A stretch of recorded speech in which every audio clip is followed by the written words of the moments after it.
नमस्कार, मैं doctor Mukesh Sharma, orthopaedic surgeon और इंटरवेंशनल पेन स्पेशलिस्ट। आज जिस बीमारी के बारे में मैं आपसे चर्चा करना चाहूँगा, वो दतिया जिले में हमें बहुतायत में देखने को मिलती है, जिसे हम कहते हैं एसेप्टिक साइनोवाइटिस। सबसे पहले हम समझते हैं कि एसेप्टिक साइनोवाइटिस होता क्या है। अक्सर हमने देखा होगा कि हमारे यहाँ पे चाहे जवान आदमी हो या बुजुर्ग आदमी हो या महिला हो, उनमें कभी-कभी घुटना जो है वो हमारा सूज जाता है और दर्द करता है, जिसे मोड़ने में काफ़ी तकलीफ होती है। हमारे ज़्यादातर ऐसा देखने को मिलता है कि लोग डॉक्टर दिखाते रहते हैं। किसी डॉक्टर के पास गए, उन्होंने देखा, कुछ जाँचें करी, दवाई खाने को दे दी, 2-4 दिन दवा खाई, आराम मिल गया। फिर दवा बंद कर दी, फिर वैसे का वैसे। फिर उन्हें आराम, किसी को आराम नहीं मिला तो वो दूसरे शहर चले जाते हैं, ग्वालियर दिखा लिया, भोपाल दिखा लिया, फिर दवा खा ली, फिर डॉक्टर ने दवा दे दी, थोड़े समय तक उससे आराम मिला, फिर उसको छोड़ दिया, फिर वैसा का वैसे ही होगा।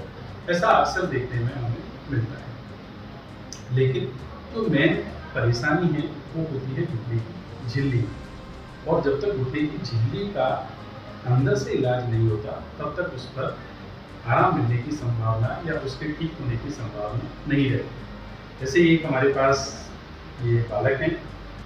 सबसे पहले आप ये बताएं, सबसे पहला दर्द या सूजन इसमें कितने दिन पहले हुआ था? 10 दिन पहले जब करी थी, हम्म, इस दर्द में मैंने सूझ दिया। ठीक है। दर्द हुआ, फिर मोड़ नहीं दर्द मुझसे भी मोड़ नहीं रहा। परेशानी हुई। कुछ दवा गोली वगैरह आपने खाई उसके लिए? मैंने सूजन दर्द हटाने की दवा दर्द खाई का। है। लेकिन उससे आपके पैर के मोड़ने पे कुछ ज़्यादा फर्क पड़ा नहीं। फिर उसके बाद ये भाई साहब हमारे पास आए अपने बच्चे को लेकर। हमने देखा, असेस किया और हमें समझ में आया जांच परख करने के बाद कि इस पैर में aseptic synovitis of the knee नामक तकलीफ है, और दतिया में अक्सर ये बहुत सारे लोगों में हमें देखने को मिलती है।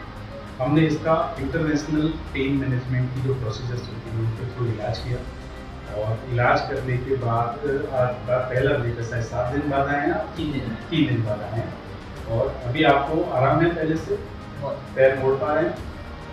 तो एक्चुअली में ये है कि बीमारी को पहचानना और फिर उसका प्रॉपर इलाज करना ये आवश्यक है। अगर हम केवल दवा खा के या केवल पेन किलर ले लिया या किसी ने एंटी इन्फ्लेमेटरी मेडिकेशन ले लिया और उससे ही केवल हमारी तकलीफ ठीक हो जाए, हमेशा ये संभव नहीं होता। इस तरह की तकलीफ के लिए एक एक्सपर्ट आदमी जो उस चीज़ के लिए सक्षम है, जो उस बीमारी को अच्छे से पहचान सकता है, पकड़ सकता है, उससे इलाज कराने की आवश्यकता है।